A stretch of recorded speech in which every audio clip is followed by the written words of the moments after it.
Hello dear students, আজকে আমরা ম্যাথামেটিক্সের শূন্যস্থান পূরণ ও সত্য মিথ্যা দেখব পেজ নম্বর 76 থেকে। হ্যাঁ, এবিটিএ 2024-এ যে তোমরা পরীক্ষা দেবে। তো এখানে দেখে নাও, প্রথমে যে প্রশ্নটা দেওয়া আছে শূন্যস্থান পূরণ করো যে কোনো 5টি প্রশ্ন। হ্যাঁ, তো আমরা এখানে দেখব যে কোশ্চেনগুলো রয়েছে সেই প্রশ্ন নিয়ে আলোচনা করব। তো প্রথম প্রশ্নটা দেখে নাও, 2-এর 1 নম্বরটা। হ্যাঁ, 2-এর 1 কি বলেছে? কোশ্চেন নম্বর বলেছে যে অংশীদারি কারবার কয় ধরনের হয়।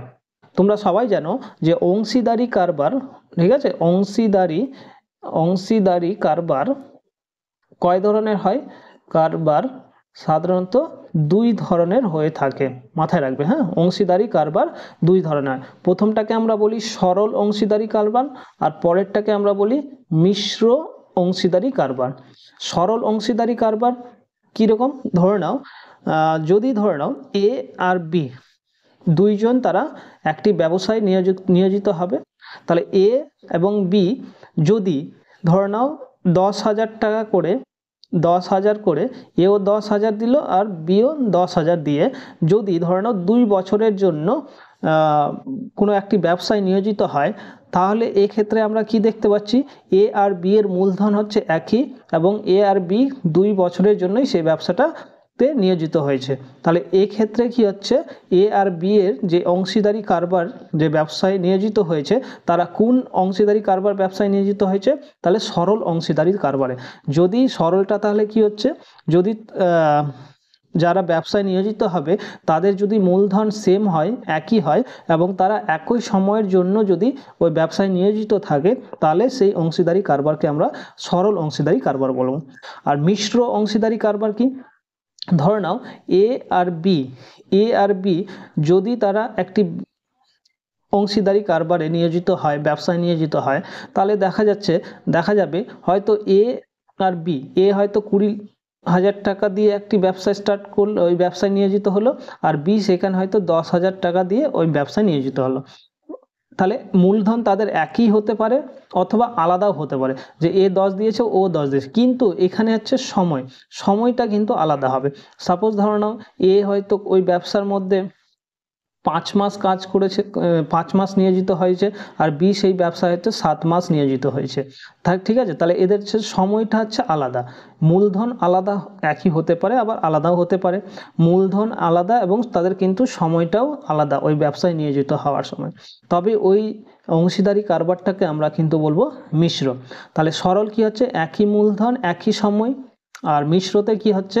মূলধন একও হতে পারে বা আলাদা হতে পারে, কিন্তু সময়টা তাদের আলাদা। সময় কিন্তু তারা ওই ব্যবসায় নিয়োজিত হওয়ার আলাদা, তবে সেই অংশীদারি কারবারটাকে আমরা বলবো মিশ্র। তাহলে এখানে প্রশ্ন কি বলেছিল? অংশীদারি কারবার কয় ধরনের? তাহলে আমাদের উত্তর হবে অংশীদারি কারবার হচ্ছে 2 ধরনের। চলে আসো নেক্সট প্রশ্ন। 2 নম্বর কি বলেছে? 2 নম্বর বলেছে √3 - 7 এর অনুবন্ধী করণীটি কি হবে? তাহলে √3 - 7 এর অনুবন্ধী করণীটি কি হবে? তোমরা সবাই জানো অনুবন্ধী করণীতে কি হয়, যে যেখানে রুটের টার্মটা থাকে, ওর রুটের আগে যে সিম্বলটা থাকে তার সিম্বলটা চেঞ্জ হয়ে গেলে সেটা আমরা অনুবন্ধী করণী হিসাবে নেব। তাহলে এখানে √3 - 7, তাহলে এর অনুবন্ধী করণী কি হবে? এই √3 আগে কি আছে? এখানে কিছু নেই, মনে হয় এটা প্লাস ধরবে। হ্যাঁ, তোমরা কিছু নেই মানে ওখানে প্লাস ধরবে। তাহলে এই প্লাসের আগে আমরা কি করব? এই যে √3 তার আগে এখানে প্লাস আছে, কিন্তু এর অনুবন্ধী করণী লেখার সময় এই প্লাসটাকে আমরা কি করব? মাইনাস করে দেবো। বাস, -√3 - 7, মানে এই পূর্ণ সংখ্যার জায়গায় কিছু করব না, শুধুমাত্র রুটের যে টার্মটা থাকবে তার আগের চিহ্নটাকে চেঞ্জ করে দেবো। যদি প্লাস থাকে তাহলে মাইনাস করব, যদি মাইনাস থাকে তাহলে প্লাস করব। তাহলে সেটা হয়ে গেল আমাদের অনুবন্ধী করণী। তাহলে √3 - 7 এর অনুবন্ধী করণী কি হবে? -√3 - 7। তাহলে এটা হচ্ছে আমাদের উত্তর। এবার চলে আসো নেক্সট 3 নম্বর প্রশ্নটা কি বলেছে? বলেছে একটি সমকোণী ত্রিভুজের অতিভুজই হলো ওই ত্রিভুজের পরিবৃত্তের ড্যাশ। মানে খুবই সহজ প্রশ্ন, দেখে নাও। বলেছে একটা সমকোণী ত্রিভুজ, ধরে নাও এটা একটা সমকোণী ত্রিভুজ, ঠিক আছে, সমকোণী ত্রিভুজ। তাহলে এই সমকোণী ত্রিভুজের আমরা জানি এটা যদি লম্ব হয় এটা ভূমি হবে, তাহলে এটাকে আমরা বলবো অতিভুজ। তাহলে এই সমকোণী ত্রিভুজের কি বলেছে ত্রিভুজের পরিবৃত্ত, তাহলে পরিবৃত্ত জানো যে এই ত্রিভুজের যে তিনটে শীর্ষবিন্দু রয়েছে, ঠিক আছে, এই তিনটে শীর্ষবিন্দু দিয়ে অঙ্কিত একটি বৃত্ত, অঙ্কিত যে বৃত্তটি হবে সেই বৃত্তটিকে আমরা বলবো পরিবৃত্ত। তাহলে এই তিনটি শীর্ষবিন্দু দিয়ে অঙ্কিত বৃত্তটিকে আমরা বলবো পরিবৃত্ত। তাহলে এই যে পরিবৃত্তর ক্ষেত্রে, তার পরিবৃত্তের ক্ষেত্রে এই সমকোণী ত্রিভুজটা রয়েছে, সমকোণী ত্রিভুজটা এই এই অতিভুজের উপরেই এই বৃত্তের কিন্তু কেন্দ্রটা অবস্থান করবে। তাহলে কি হচ্ছে, যেহেতু কেন্দ্র দিয়ে এই অতিভুজটা পাস করছে, তাহলে আমরা এই অতিভুজটাকেই বলবো ওই পরিবৃত্তের ব্যাস। আমরা জানি ব্যাস কাকে বলে, ব্যাস হচ্ছে কেন্দ্র দিয়ে যে সরলরেখা, যে রেখাটি ওই বৃত্তটিকে এক প্রান্ত থেকে অন্য প্রান্তে টানা হয়েছে, তাহলে সেই রেখাটাকে আমরা বলবো ওই বৃত্তটির ব্যাস। তাহলে এই সমকোণী ত্রিভুজের অতিভুজই হলো পরিবৃত্তের একটি ব্যাস হবে। মনে রাখবে, সমকোণী ত্রিভুজের অতিভুজের উপরই তার পরিবৃত্তের কেন্দ্রটি অবস্থান করবে। তাহলে যদি কেন্দ্র এর উপর অবস্থান করছে, তাহলে সেই অতিভুজটি হবে তার ব্যাস, ওই পরিবৃত্তের ব্যাস। ঠিক আছে, তাহলে উত্তর হবে ব্যাস। এবার নেক্সট চলে আসো 4 নম্বরটা। 4 নম্বরটা কি বলছে দেখে নাও। বলেছে যে 1 + 2 sin θ × cos θ কে পূর্ণ বর্গাকারে প্রকাশ করে পাই ড্যাশ। তাহলে ওরা কি বলেছে 1 + 2 sin θ × cos θ, তাহলে এটাকে পূর্ণ বর্গাকারে সাজাতে বলেছে। তাহলে কি করে সাজাবো দেখো। আচ্ছা, 1 যেটা রয়েছে এটাকে আমরা লিখতে পারবো এইভাবে, তোমরা জানো sin² θ + cos² θ = 1 হয়। তাহলে 1 এর জায়গায় আমরা লিখলাম sin² θ + cos² θ। ঠিক আছে, এবার কি আছে প্লাস দিয়ে দাও 2 × যা আছে বসিয়ে দাও sin θ × cos θ। ঠিক আছে, তাহলে অ্যাকচুয়ালি আমরা কি পেলাম, তাহলে অ্যাকচুয়ালি আমরা পেলাম এই sin থিটাটাকে a ভাবো, এটাকে b ভাবো। ঠিক আছে, তাহলে a² এসে এটা হচ্ছে a² আর এটা b²। আর এই জায়গাটাতে দেখো তাহলে 2 × a আর এটা b আছে, sin থিটাকে a আর এটাকে b। তাহলে অ্যাকচুয়ালি হলো আমাদের কি হচ্ছে যে a² + b² + 2ab। তাহলে এটা কার সূত্র হলো, এটা সূত্র হচ্ছে a + b তার হোল স্কোয়ারের সূত্র। তো এখানে হচ্ছে a বলতে আমরা পাচ্ছি sin θ আর b বলতে আমরা পাচ্ছি এখানে cos θ। তাহলে উত্তরটা হয়ে গেল আমাদের sin θ + cos θ তার হোল স্কোয়ার। তাহলে ড্যাশের এখানে কি বলেছিল যে এটা পূর্ণ বর্গাকারে সাজিয়ে পায়, তাহলে ড্যাশটা কি হবে তাহলে আমাদের sin θ + cos θ তার হোল স্কোয়ার। ঠিক আছে, এটা হচ্ছে আমাদের তার উত্তর। এবার নেক্সট চলে আসো, নেক্সট 5 নম্বরে কি বলেছে। 5 নম্বরে বলেছে একটি চোঙের ব্যাসার্ধ ও উচ্চতা দ্বিগুণ করলে আয়তন কত গুণ বৃদ্ধি পাবে। ঠিক আছে, তো খুব ভালো করে দেখে নাও। ধরে নাও এটা একটি চোঙ, এটা হলো একটি চোঙ। তাহলে চোঙ, এই চোঙটির তোমরা সবাই জানো এটা বলি চোঙের হাইট, উচ্চতা, আর এটা হচ্ছে চোঙটির ব্যাসার্ধ r। তাহলে এই ক্ষেত্রে চোঙটির আয়তন কত হবে। এই ক্ষেত্রে চোঙটির আয়তন হচ্ছে, আমরা জানি ফর্মুলা πr²h, πr²h। তাহলে যদি যে চোঙের উচ্চতা h, ব্যাসার্ধ r, তাহলে তার আয়তন কত হবে πr²h। এবার বলছে এই চোঙটির কি করছে, উচ্চতা আর ব্যাসার্ধ দুটোই দ্বিগুণ করে দিচ্ছে। ঠিক আছে, এই চোঙটির উচ্চতা এবং ব্যাসার্ধ দুটি দ্বিগুণ করা হলো। দেখে নাও তোমরা ছবিতে, ধরো চোঙটির এরকম। তাহলে উচ্চতা ছিল h, এখন হয়ে যাচ্ছে উচ্চতা আমাদের কাছে 2h। ব্যাসার্ধ ছিল r, তাহলে এখন ব্যাসার্ধ হয়ে যাবে 2r। ঠিক আছে, তাহলে এই যে চোঙটি হলো এখন, তাহলে এর আয়তন কত হবে। এর আয়তন হবে, আয়তন সমান ফর্মুলা কি আমরা জানি পাই r² মানে ব্যাসার্ধের স্কোয়ার। তাহলে ব্যাসার্ধ এখানে কি আছে 2r তার হোল স্কোয়ার দিয়ে দাও ইন্টু h, ফর্মুলা হচ্ছে হাইট, তারপর হচ্ছে h বলতে এখানে কত আছে 2h। তাহলে ক্যালকুলেশন করে নাও কি আছে, পাই থেকে গেল, তাহলে এখানে 2² মানে হচ্ছে 4 আর r² থেকে গেল, আর এখানে 2h। ঠিক আছে, তাহলে কত হচ্ছে 4 × 2 হলো 8 পাই, তারপরে হচ্ছে r², তারপর হচ্ছে h। সংখ্যাগুলো গুণ করে নিলাম 8 পাই তারপরে আর স্কোয়ার এইচ। তাহলে কি হচ্ছে এই যে আগের আয়তন কত ছিল, পাই আর স্কোয়ার এইচ, ঠিক আছে। আর এখন যখন উচ্চতার ব্যাসার্ধ দ্বিগুণ করা হলো, তার উচ্চতা 8 ইন্টু পাই আর স্কোয়ার এইচ। তাহলে পাই আর স্কোয়ার এইচ এর সঙ্গে কত গুণ দেখতে পাচ্ছি, 8 গুণ।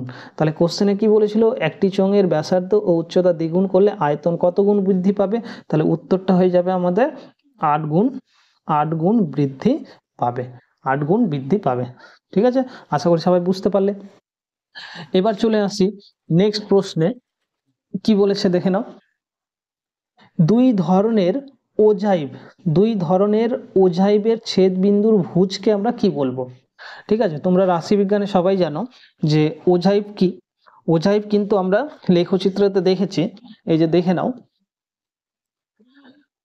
এই অঙ্কনটা।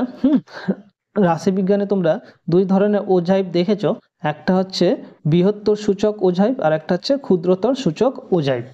তাহলে এই দুটো ওজাইব যখন আমরা অঙ্কন করব, তারা যদি একটা বিন্দুতে এসে ছেদ করে, তাহলে এই যে ওজাইব দুটো ধরে নাও, এই ওজাইব দুটো কি বিন্দুতে ছেদ করেছে, পি বিন্দুতে ছেদ করেছে।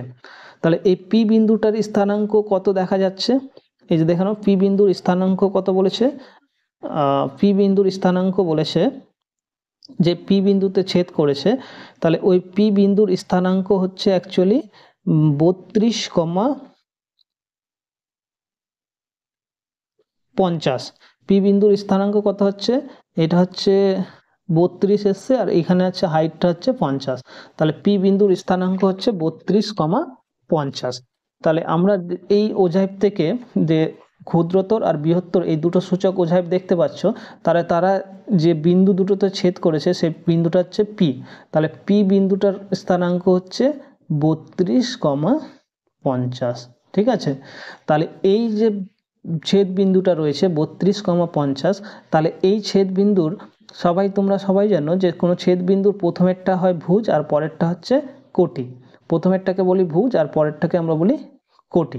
ঠিক আছে, তাহলে এখানে এই যে ভুজ, তাহলে ভুজটা কত হচ্ছে 32, ভুজ হচ্ছে আমাদের এখানে 32 এই ছবি অনুযায়ী। ঠিক আছে, তাহলে এই যে ছবি অনুযায়ী যে ভুজ 32 পেলাম, এটাই হচ্ছে যে তোমাদের এই ছবিটা অঙ্কনের ক্ষেত্রে যেটা বের করতে দিয়েছিল, যে এখানে তোমাদের এই রাশিবিজ্ঞানের যে ডেটাগুলো আছে তার মধ্যমা কত। তাহলে আমরা সেই ভুজ থেকে সেই রাশি তত্ত্বগুলোর আমরা কিন্তু মধ্যমা খুঁজে পাবো। তাহলে মনে রাখবে যে যখনই দুটো ওজাইব, একটা ক্ষুদ্রতর সূচক ওজাইব আর একটা বৃহত্তর সূচক ওজাইব, যখন যে বিন্দুটাতে ছেদ করে, তাহলে ওই ছেদ বিন্দুর যে ভুজটা হয়, ছেদ বিন্দুর ভুজ বলতে এইটা, হ্যাঁ, এক্স অক্ষ বরাবর যেটা মান পাই, আর ওয়াই অক্ষ বরাবর যেটাকে আমরা পাই ওটা হচ্ছে কোটি। তাহলে যে ভুজটা মান পাই সেই ভুজটা হচ্ছে ওই রাশি তত্ত্বগুলোর মধ্যমা। ঠিক আছে, মনে থাকবে। তাহলে এটা হচ্ছে আমাদের মধ্যমা উত্তর হবে। তাহলে এখানে কি জিজ্ঞেস করেছিল দেখে নাও, এখানে জিজ্ঞেস করেছিল যে দুই ধরনের ওজাইব, মানে একটা ক্ষুদ্রতর সূচক ওজাইব আর একটা হচ্ছে বৃহত্তর সূচক ওজাইব, এর ছেদ বিন্দুর ভুজকে কি বলে। তাহলে ছেদ বিন্দুর ভুজকে আমরা বলবো অ্যাকচুয়ালি মধ্যমা। ঠিক আছে, তাহলে এর উত্তর হয়ে গেল 6 নম্বরের উত্তর হয়ে গেল আমাদের মধ্যমা। এবার চলে আসি নেক্সট। তাহলে এই হলো আমাদের শূন্যস্থান পূরণ। এবার কোশ্চেন নম্বর 3-এ থাকে তোমাদের সত্য মিথ্যা, কোনটি সত্য আর কোনটি মিথ্যা এটা বলো। তাহলে 3-এর প্রথম যে প্রশ্নটা দেখো, প্রথম যে প্রশ্নটা রয়েছে কি বলেছে, কোনো আসল ও তার বার্ষিক সমৃদ্ধি মূলের অনুপাত হচ্ছে 20:25। তাহলে বার্ষিক সুদের হার 8% হবে। তাহলে ওরা বলেছে বার্ষিক সুদের হার 8% হবে। তো দেখে নিই এটা সত্য না মিথ্যা আছে। আচ্ছা, এখানে কি বলেছে, আসল ও সমৃদ্ধি মূলের অনুপাত। তাহলে আসল আমরা জানি পি, আর সমৃদ্ধি মূলের বলতে আমরা সুদ আসলকে বোঝাই। হ্যাঁ, তাহলে আসল পি আর সুদ আসল হচ্ছে আমাদের এ। তাহলে আমরা যদি 20:25 ধরি, তাহলে আসলটাকে আমরা সাপোজ ধরলাম 20 টাকা, আর সমৃদ্ধি মূল যেটা আছে সেটাকে আমরা ধরলাম 25 টাকা। ঠিক আছে, 25 টাকা। এবার আমরা কি করছি, এটা সমৃদ্ধি মূলের অনুপাত হচ্ছে, বার্ষিক সমৃদ্ধি মূলের অনুপাত হচ্ছে এত স্টোরেজ। তাহলে বার্ষিক সরল সুদের হার কত? তাহলে এখানে আয়, সরল সুদের হার আমরা কি জানি, আয়, আয় ইকুয়ালস টু কি হবে সেটা জানতে চেয়েছে।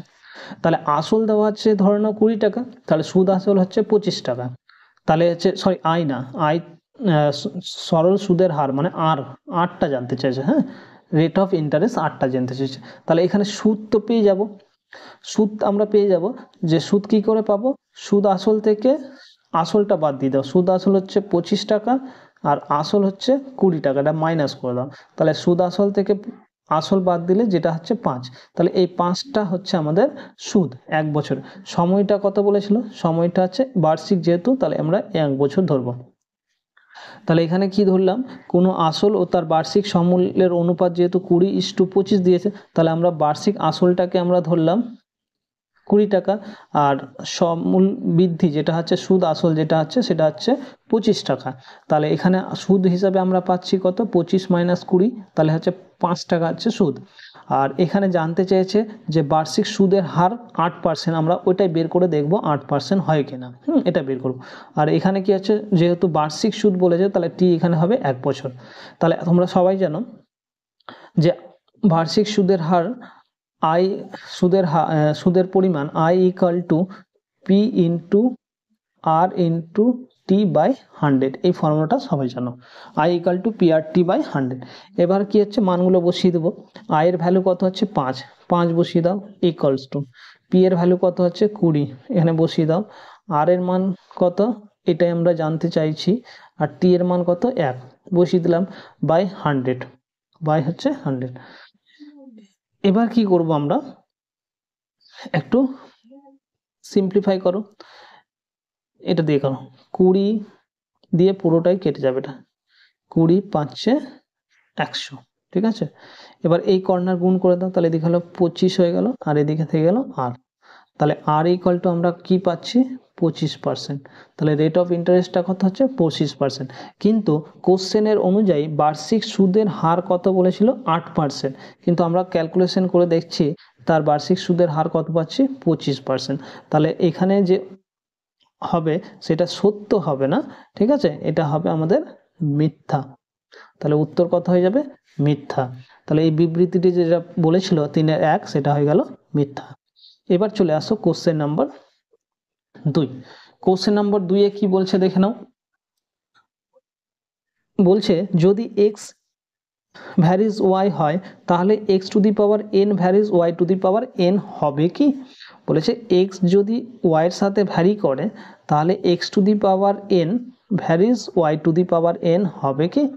একদম সঠিক কথা বলেছে, ঠিক আছে, একদম সত্য। কেন সত্য, ধরে নাও একটা এক্সাম্পল দিই, ধরে নাও একদিকে আছে 2 আর একদিকে আছে 3, ঠিক আছে। তাহলে এটা হচ্ছে সমানুপাতে আছে, 2 আর 3 সমানুপাতে আছে। তাহলে আমরা যদি এর পাওয়ারটা আমরা যদি 2 বাড়াই, 2 এর পাওয়ার 2 করে দিলাম আর 3 এর পাওয়ার 2 করে দিলাম, তাহলে কত হচ্ছে 2 এর পাওয়ার 2 করলে 4 আসছে আর 3 এর পাওয়ার 2 করলে হচ্ছে 9 আসছে। তো তাহলে এদিকটা যদি বাড়ছে তাহলে এদিকটাও তো বাড়ছে, তাহলে সমানুপাতেই থাকছে। তাহলে পাওয়ার যদি সেম হারে বাড়ানো যায় তাহলে কিন্তু এটা সমানুপাতেই থাকবে। তাহলে এখানে পাওয়ার x to the power n করা হয়েছে, এখানে y to the power n করা হয়েছে। যেহেতু আগে তারা সমানুপাতে ছিল তাহলে এখন পাওয়ার সেম বাড়ানোর ক্ষেত্রেও তারা সমানুপাতেই থাকবে। তাহলে অতএব এটা হচ্ছে সত্য বিবৃতি। এবার চলে আসো next question number 3। Question number 3 সত্য মিথ্যা কোশ্চেনে 3 বলছে একটি ত্রিভুজের 3টি বাহুর অনুপাত 3:4:5 হলে বৃহত্তম কোণটি সমকোণ হবে। তাহলে একটি ত্রিভুজ, ঠিক আছে, তাহলে একটা ত্রিভুজের কয়টি বাহু হয়, 3টি বাহু হয়, ঠিক আছে। 3টি বাহুর মধ্যে একটা বলেছে ধরে নাও 3, একটা বলেছে 4 আর একটা বলেছে 5। 5টা যেহেতু বড় আমরা এটাকে সমকোণী ত্রিভুজ হিসাবে ধরলাম। তাহলে কারণ কেন সমকোণী ত্রিভুজ হিসাবে ধরলাম, তাহলে এখানে দেখো অতিভুজ হচ্ছে 5, ভূমি হচ্ছে 3 আর এখানে হচ্ছে লম্ব হচ্ছে 4। তাহলে এই ক্ষেত্রে আমরা পিথাগোরাসের ফর্মুলাটা আমরা জানি কি, যে অতিভুজ স্কোয়ার ইকুয়াল টু লম্ব স্কোয়ার প্লাস ভূমি স্কোয়ার হবে।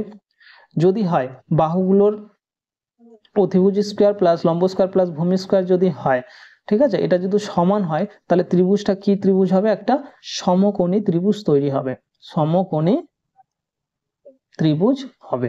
কারণ আমরা সমকোণী ত্রিভুজের ক্ষেত্রেই আমরা জানি যে অতিভুজ স্কোয়ার ইকুয়াল টু লম্ব স্কোয়ার প্লাস ভূমি স্কোয়ার হয়, ঠিক আছে। তাহলে বাহুগুলোকে আমরা ওইভাবেই সাজিয়ে নিলাম। তাহলে বৃহত্তম বাহুটাকে আমরা কি হচ্ছে 5 ধরলাম, লম্বটাকে 3 ধরলাম, ভূমিটাকে 4 ধরলাম। তাহলে এটা কত হচ্ছে 25, আর এটা হচ্ছে 9 প্লাস 16। তাহলে 25 ইকুয়ালস টু কত হলো? 25। তার মানে একদম ঠিক বলেছে যে তিনটে বাহু যদি 3, 4, 5 রেশিওতে যদি থাকে, ঠিক আছে, তাহলে তারা একটা সমকোণী ত্রিভুজ তৈরি করবে। এবং সমকোণী ত্রিভুজের ক্ষেত্রে আমরা জানি সব থেকে বড় যে কোণটা হয় সেটা হচ্ছে তার সমকোণ, অর্থাৎ 90 ডিগ্রি, ঠিক আছে। তাহলে এখানে কি বলেছিল? একটি ত্রিভুজের তিনটি বাহুর অনুপাত 3:4:5 হলে বৃহত্তম কোণটি সমকোণ হবে। একদম সত্য বিবৃতি, ঠিক আছে। তাহলে এর উত্তর হয়ে গেল সত্য, বিবৃতিটি একদমই সত্য রয়েছে। এবার চলে আসো কোশ্চেন নম্বর 4। কি বলেছে? যে দেখে নাও, sine square 1 degree plus sine square 89 degree এর মান 1 হবে। আচ্ছা দেখে নি কি বলেছে? Sine square 1 degree plus sine square 89 degree এর ভ্যালু নাকি হবে 1। তো আমরা জানি যে ধরে নাও সাইন স্কোয়ার 1 ডিগ্রি প্লাস এই যে এখানে 90 ডিগ্রি আছে, তো তাহলে 89 ডিগ্রি আছে, তাহলে সাইন স্কোয়ার আমরা এটাকে লিখতে পারবো 90 ডিগ্রি মাইনাস 1 ডিগ্রি। তাহলে 90 ডিগ্রি থেকে 1 ডিগ্রি বাদ দিলেই তো 89 ডিগ্রি থাকে। তাহলে 89 ডিগ্রিকে আমরা এভাবে ভেঙে লিখলাম। তোমরা সবাই জানো যে সাইন 90 মাইনাস থিটা ত্রিকোণমিতিতে কি হয়? সাইন 90 মাইনাস থিটা হয় কস থিটা, ঠিক আছে। তাহলে কস 90 minus theta equal to sine theta, ঠিক আছে। এই ফর্মুলাটা তোমরা সবাই জানো। তাহলে এখানে আমরা পাচ্ছি সাইন স্কোয়ার 1 ডিগ্রি প্লাস, তাহলে এখানে এই ফর্মুলা অনুযায়ী কি পাচ্ছি? Sine 90 minus theta, sine 90 minus theta, থিটাটা বলতে এখানে 1 ডিগ্রি আছে। তাহলে এখানে আমরা কি লিখতে পারবো? কস থিটা, কিন্তু যেহেতু এখানে স্কোয়ার আছে তো স্কোয়ারটা দিয়ে দাও। তাহলে সাইন 90 মাইনাস থিটাকে আমরা লিখলাম কস থিটা, থিটা এখানে আছে 1 ডিগ্রি, আর যেহেতু স্কোয়ার রয়েছে এখানে স্কোয়ার দিয়ে দিচ্ছি। এবার আমরা কি জানি? Sine square theta plus cos square theta equals to কত হয়? 1। তাহলে থিটার ভ্যালু জায়গায় এখানে কত আছে? 1 ডিগ্রি। তাহলে সাইন স্কোয়ার থিটা মানে 1 প্লাস কস স্কোয়ার থিটা মানে 1। তাহলে এটা তো এই ফর্মুলা বেসিসে তো যদি করা হয় তাহলে এর ভ্যালু হচ্ছে আমাদের 1। তাহলে sign square 1 degree plus cos square 1 degree equal to 1 হয়ে যাবে, কারণ sine square theta plus cos square theta equal to 1 হয়। তাহলে এখানে আমাদের যে 4 নম্বর বিবৃতিটা বলেছিল যে এর ভ্যালু 1 হবে, sign square 1 degree plus sine square 89 degree equals to এর মান 1। তাহলে এটাও কিন্তু আমাদের সত্য বিবৃতির মধ্যে পড়ছে। এবার চলে আসো 5 নম্বর।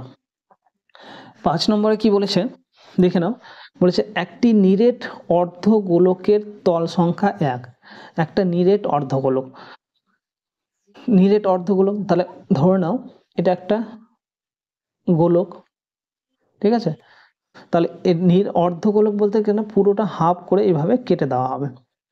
হাফ অংশ যদি কেটে দিই তাহলে ওটাকে একদম ঠিক এরকম মনে হবে, ঠিক আছে, অর্ধেকটা পার্ট মনে হবে। তাহলে যদি গোলক এই পুরো সম্পূর্ণটা যদি থাকতো গোলক, ঠিক আছে, ধরে নাও সম্পূর্ণটা, তাহলে তার এর কটা তল হয়? তাহলে এর তল সংখ্যা হবে 1, মানে বক্রতল, 4 পাশের যে রাউন্ড করা থাকবে সেটাই হচ্ছে একটি বক্রতল। এবার এই গোলকটা যদি একটি ফুট অর্ধেক করে দেওয়া হয়, ঠিক আছে, মাঝ বরাবর কেটে দেওয়া হয়, এইভাবে মাধ্যমে কেটে দেওয়া হলো, তাহলে সেটা হয়ে গেল আমাদের কি হচ্ছে? অর্ধ গোলক। এটা হয়ে গেল অর্ধ গোলক। এবার এই অর্ধ গোলকটা তোমার দু রকমের হতে পারে। গোলকটা যদি নিরেট হয় তাহলে এটাও নিরেট হবে, আর গোলকটা যদি তোমাদের ফাঁপা হয় তাহলে অর্ধগোলকটাও ফাঁপা হবে। তাহলে কিন্তু এইখানে কোশ্চেন অনুযায়ী কি বলেছে? একটি ত্রিভুজ একটি নিরেট অর্ধগোলক, তাহলে এখানে আমাদের নিরেট ধরতে হবে। তার মানে এই যে গোলকটা ছিল সেটাকে আমরা মাঝ বরাবর যদি কেটে দিয়ে অর্ধগোলক তৈরি করি তাহলে সেটা হচ্ছে নিরেট বলতে তাহলে হচ্ছে নিচের পোর্শনটা এটাও থাকবে, হ্যাঁ, এটা থাকবে। আর যদি ফাঁপা হতো তাহলে এই নিচের এই পার্টটা থাকতো না। তাহলে যদি নিরেট বলা হয় তাহলে হচ্ছে আমরা কিন্তু উপরের একটা তল পাচ্ছি, এটা বক্রতল, ঠিক আছে, এখান থেকে একটা তল পাচ্ছি। আর নিচে যেহেতু নিচের পোর্শনটাও থাকছে, তাহলে এখান থেকে আমরা একটা তল পাচ্ছি। তার মানে নিচেরটা হচ্ছে সমতল আর উপরেরটা হচ্ছে বক্রতল। তাহলে এই নিরেট অর্ধগোলকের তল সংখ্যা যদি বলা হয় তাহলে কয়টি হবে? দুটি হবে। আর যদি ফাঁপা হতো, অর্ধগোলকটা যদি ফাঁপা হতো তাহলে কিন্তু নিচেরটা থাকতো না। যেমন হচ্ছে ফুটবলে যদি আমরা মাঝ বরাবর কেটে দিতাম তাহলে কিন্তু নিচে আর কিছু থাকতো না, ঠিক আছে। আর একটা হচ্ছে নিরেট অর্ধগোলক বললে কিন্তু মাঝেরটা থাকবে। যদি ধরে নাও তোমরা এই ঠান্ডার সময়, এই ঠান্ডা কনকনের সময় দেখবে একটা খাবার বিক্রি হয় যেটাকে আমরা বলে হয় ভাক্কা বিক্রি হয়, ঠিক আছে। তাহলে ভাক্কা বিক্রি হয়, তাহলে ভাক্কাটা কিন্তু একদম দেখতে কিন্তু অনেকটা নিরেট অর্ধগোলকের মতো। তাহলে কি হচ্ছে, উপরে একটা তল আছে যেটাকে আমরা বলবো বক্রতল একটা, আর ভাক্কার নিচের এক তলটাকে দেখবে সমতল হয়, ঠিক আছে। তাহলে উপরে একটা তল, নিচে একটা, তাহলে তল সংখ্যা হয়ে গেল আমাদের দুটি। এবার চলে আসো নেক্সট কোশ্চেন নম্বর 6। তাহলে এর উত্তরটা কত হচ্ছে? নিরেট অর্ধগোলকের তল সংখ্যা 1 বলেছে, তাহলে এটা সত্য না, এটা মিথ্যে হবে, ঠিক আছে, এটা মিথ্যে হবে। তোমাদের বই যদি এটা সত্য করা থাকে তাহলে ভুল হবে, হ্যাঁ। কারণ নিরেট যদি এখানে ফাঁপা অর্ধগোলক বলতো তাহলে একটি তল হতো, যেমন ফুটবলের মাঝ বরাবর কেটে দিলে উপরে বক্রতলটাই থাকতো। কিন্তু এখানে নিরেট বলেছে, নিরেট মানে হচ্ছে সলিড, তাহলে ওই সলিড অর্ধগোলকের ক্ষেত্রে তল সংখ্যা কিন্তু দুটো হবে, একটা উপরের একটা নিচের। এবার 6 নম্বরটা চলে আসো। 6 নম্বরে কিছু রাশি দিয়েছে 2, 8, 2, 3, 8, 5, 9, 5, 6, এই সংখ্যাগুলোর মধ্যমা কত বলেছে? 8, মধ্যমা 8 বলেছে। আচ্ছা, প্রথমে তোমরা এই মধ্যমা বের করার সময়, মধ্যমা বলুক, গড় বলুক বা সংখ্যাগুরু বলার সময় তোমরা কি করবে, যে রাশি তথ্যগুলো দেওয়া থাকবে সেই রাশি তথ্যগুলো ক্রম অনুসারে সাজিয়ে নেবে। ক্রম মানে ছোট থেকে বড় অনুযায়ী হিসাবে সাজিয়ে নেবে। তাহলে এই রাশি তত্ত্বগুলোর মধ্যে প্রথমে ছোট কি আছে? 2, 2, তারপর 3 আসছে। তাহলে 2 আছে 2, 2, তাহলে 1, 2 হলো। তারপরে আসছে 3 দিয়ে দাও। তারপরে আসছে 5, 5, দুটো 5 আছে, 5 দিয়ে দাও। 3 একটা, দুটো 5, তারপরে আসছে 8, তারপরে 8 আসছে, তারপরে আবার 8, তারপরে আসছে 6, ঠিক আছে। তাহলে ক্রম অনুসারে আমরা প্রথমে রাশি তত্ত্বগুলোকে সাজিয়ে দেবো। এবার এই ক্রম অনুসারে যখনই সাজিয়ে নেওয়া হলো তখন আমরা কিন্তু এখানে গুনে নেব যে কটা সংখ্যা রয়েছে। তাহলে 1টা, 2টো, 3টে, 4টা, 5টা, ঠিক আছে, 6টা, 7টা, 8টা। তাহলে কত ভালো করে গুনে নিই। 2 হচ্ছে 1, 2, 3, 3 হলো 4, 5, 6, 7, 8, 1, 2, 3, 4, 5, 6, 7, 8, 9, এখানে 9, একটা কিছু ছাড়া পড়েছে, আর একটা 9 আছে। 5-এর 6 এখানে কেন দিয়েছি? সরি, 6 তো এখানে হবে, 5-এর পরে 6 হবে, তারপরে 8 হবে, তারপরে 9 হবে, ঠিক আছে। তাহলে ক্রম অনুসারে সাজিয়ে নিলাম। 2 দুটো রয়েছে, একটা 3, তারপরে দুটো 5, 6, দুটো 8, 9, তাহলে কটা আছে? 1, 2, 3, 4, 5, 6, 7, 8, 9, তাহলে 9টা সংখ্যা আছে। তাহলে এই 9টা সংখ্যার মধ্যে দেখতে হবে কে মিডিলে আছে, মধ্যমান মাঝখানে।